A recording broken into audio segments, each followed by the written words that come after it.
Hello everyone, welcome to TechPista. In this video, I'm going to show you how to enable or disable media autoplay on Windows computer.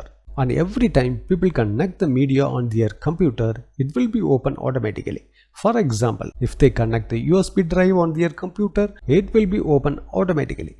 Typically, in all computer, media autoplay settings enabled. If you would like to disable autoplay, you can make the settings. Let's learn how you can do this. In your Windows computer, you have to go to settings, click on the settings.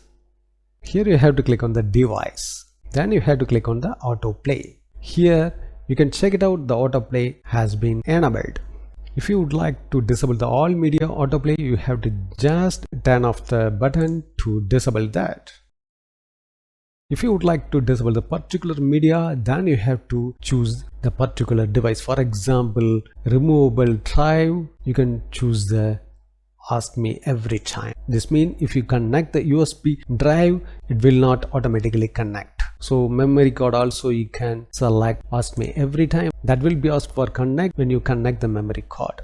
You can also set your phone and everything you can set up for the autoplay. In this way, you can enable or disable the media autoplay on your Windows computer. Thanks for watching this video. If you have any question, enter the comment section.